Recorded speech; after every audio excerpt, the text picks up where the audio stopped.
En Éthiopie, l'offensive de l'État fédéral en Tigré pousse des centaines de personnes sur la voie de l'exil.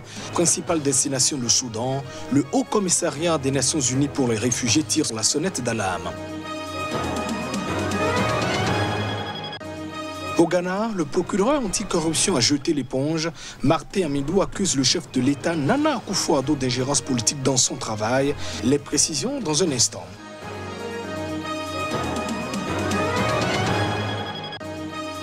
Et puis, la bataille du vaccin contre le coronavirus se poursuit.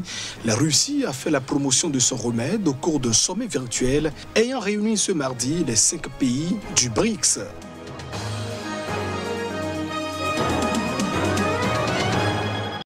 Voilà pour le sommaire de ce journal. Bienvenue dans cette édition. L'offensive du gouvernement fédéral éthiopien en Tigré provoque le départ massif des populations depuis le début de l'opération militaire, principale destination le Soudan. Et pour ceux qui ont donc pu s'échapper au conflit, survivre en terre étrangère devient un autre défi. Reportage. Le pire est peut-être derrière eux désormais, mais difficile de leur faire oublier ces moments de sauve-qui-peut qui les ont fait abandonner leur terre natale. On est venu avec les vêtements qu'on avait sur le dos. Je ne sais pas où se trouve mon mari. Je le cherche depuis 5 jours. Je ne sais pas où il est. Je ne sais pas, mais il y avait des combats violents et beaucoup de personnes sont mortes. Après qu'ils nous ont dit de partir, on est parti, tout le monde l'a fait. Sur leur terre d'accueil, les associations humanitaires s'organisent pour leur mettre à disposition le minimum. Mais la tâche n'est pas facile. La situation est très mauvaise en ce moment. Nous avons commencé à fournir des services d'assistance, l'UNHCR, le PAM, la Croix-Rouge soudanaise, Muslim Aid et d'autres prestataires de services. Et vous pouvez voir le début de certaines mesures, mais il reste encore beaucoup à faire. La vague des réfugiés éthiopiens au Soudan grossit au fil des jours de l'opération militaire en cours au Tigré. Des voix de par le monde appellent à une désescalade du conflit. Le gouvernement fédéral, lui, parle déjà de phase finale de son offensive militaire. Et toujours dans ce pays, l'opération qui est donc en cours dans la région dissidente du Tigré entrera dans sa phase finale dans les prochains jours. C'est ce qu'a donc annoncé ce mardi le Premier ministre éthiopien Abiy Ahmed. Le Premier ministre éthiopien Abiy Ahmed a annoncé ce mardi que l'opération militaire en cours dans la région dissidente du Tigré entrera dans sa phase finale dans les prochains jours. Le 4 novembre, Abiy a envoyé l'armée fédérale à l'assaut de cette région septentrionale après des mois de tension avec les autorités régionales du Front de libération des peuples du Tigré, TPLF. Les combats ont fait plusieurs centaines de morts selon Addis Abeba et poussé plus de 25 000 habitants à fuir vers le Soudan voisin.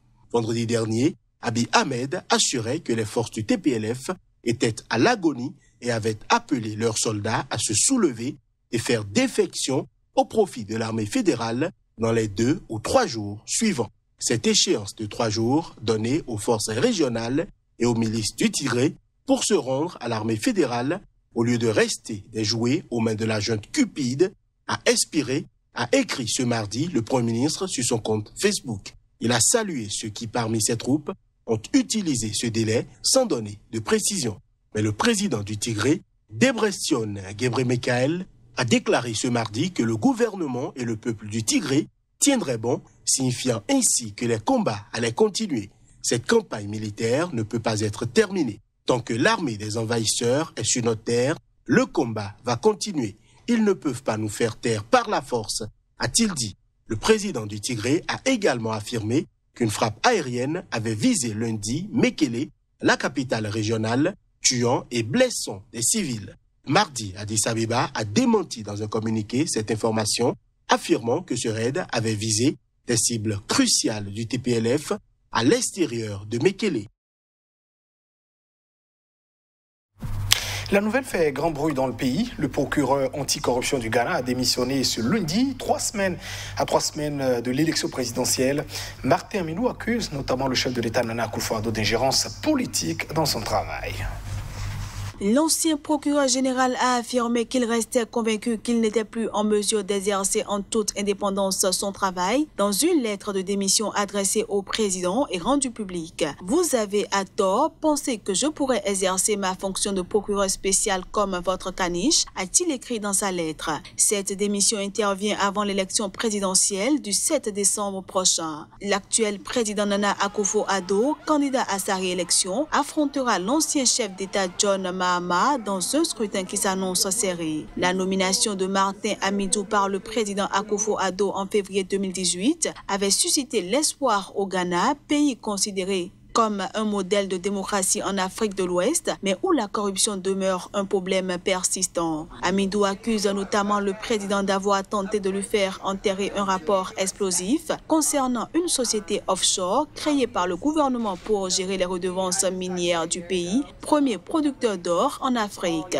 Cette société devait entrer à la bourse de Londres en septembre et permettre de lever 500 millions de dollars. Mais son introduction sur les marchés a été suspendue après que des organisations de la société civile aient dénoncé des risques de corruption. Pour les autorités, ce projet de vente devrait aider financièrement le Ghana à faire face à la crise économique provoquée par la pandémie de coronavirus. Dans sa lettre, Amidou accuse également le chef de l'État d'essayer d'être juge et partie, alors que le rapport pointe des pratiques négatives dans la lutte contre la corruption au sein de la présidence. La présidence n'avait pas encore réagi ce mardi midi à ces accusations, mais le pouvoir exécutif a récemment affirmé qu'il agissait de façon transparente dans ce dossier. L'homme d'affaires Dan Gertley contre-attaque face à ces accusations de corruption qui pèsent contre lui, alors que certains de ses partenaires sont poursuivis ou lourdement condamnés pour des faits de corruption en RDC, République démocratique du Congo. Il s'est exprimé face aux Congolais. Dans une vidéo, il leur a promis de pouvoir prendre des parts dans les royalties de la mine Metalcoal. Le sulfureux homme d'affaires israélien Dan Gertley, sous sanctions américaines pour corruption à grande échelle présumée, s'est livré ce lundi à une très rare et étrange prise de parole à Kinshasa. Il est accusé d'avoir sous-estimé la valeur actifs miniers sous le régime du président Joseph Kabila. Mais l'homme jure avoir investi en 20 ans plus de 10 milliards d'euros dans le secteur minier de la République démocratique du Congo, ce que les ONG congolaises et internationales contestent. Depuis plus de 20 ans, nous avons investi en RDC, dans l'industrie minière, plus de 10 milliards d'euros entre nous et nos partenaires. Nous avons acheté les droits de royalties pour ce projet à la Gécamine en 2017. Au total, nous avons payé 83 millions de dollars pour ce projet. Nous croyons fermement que le cuivre et le cobalt appartiennent au peuple, mes frères et sœurs du Congo. Certaines ONG et certains journalistes continueront à parler et ne vous ont jamais rien livré. Frères et sœurs, les mêmes ONG, les mêmes journalistes auront tous tort. Accusé d'avoir corrompu des officiels congolais dans un récent jugement de la justice américaine contre la filiale africaine du fonds d'investissement OCSIF, Dan Gertley promet aujourd'hui aux Congolais de les faire profiter d'un partenariat transparent sur les royalties versées sur chaque tonne exploitée de la mine Metalcoal. La recherche de vaccins contre le nouveau coronavirus s'est invitée au sommet du groupe des BRICS tenu en ligne ce mardi, occasion donc pour le président russe, qui est donc membre de ce groupe, de faire la promotion du remède mis au point dans son pays.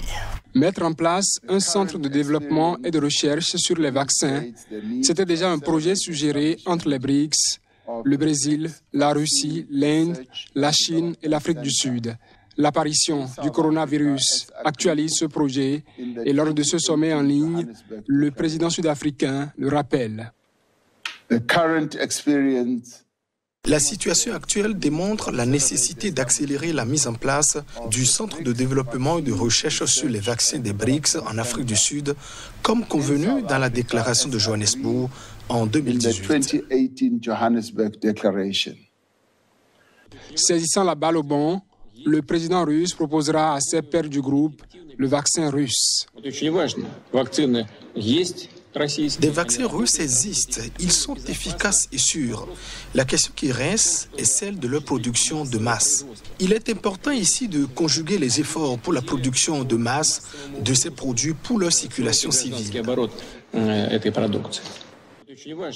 Reste à savoir si d'autres membres du groupe qui s'investissent dans la recherche de vaccins soutiendront cette idée.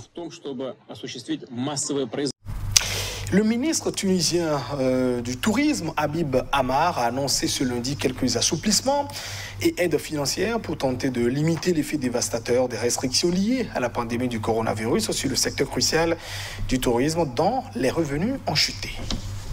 Parmi les mesures figure le versement aux salariés du secteur au chômage technique et aux guides touristiques d'une indemnité mensuelle de 200 dinars, soit 80 €, a indiqué Habib Amar lors d'une conférence de presse. Le tourisme, fragilisé par un modèle économique basé sur des voyages de groupe organisés par des tours opérateurs, avait pâti de l'instabilité puis de l'insécurité après la révolution de 2011, avant de rebondir ces 3 dernières années jusqu'à dépasser les 9,5 millions de visiteurs l'an dernier. Mais les restrictions de voyage liées à la pandémie ont mis à genoux ce secteur convalescent et les professionnels se plaignent du manque de concrétisation des mesures annoncées jusqu'ici par les autorités.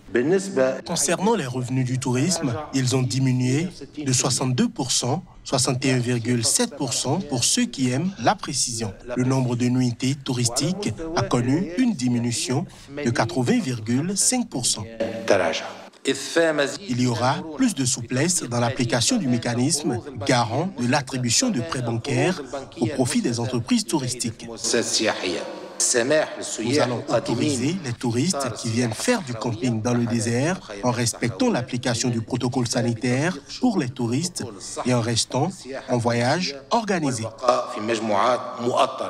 Selon la Fédération tunisienne du tourisme, 27 000 emplois sont menacés et 6 familles sur 10, dont le chef travaille dans le tourisme, risquent de tomber dans la pauvreté. En dépit de l'ouverture des frontières fin juin et de la dispense de tests PCR, jusqu'à récemment pour les touristes voyageant via des tours opérateurs, le nombre de nuitées touristiques a connu une diminution de 80,5%, a indiqué le ministre. Au 10 novembre, 1,8 million de touristes étaient entrés en Tunisie. Selon le ministère, une baisse de 77% par rapport à la même période l'an passé. Les recettes ont baissé de 60,3% à 693,2 millions d'euros sur la même période. Mesdames, Messieurs, ici se referme cette édition. Merci de votre attention. Au revoir.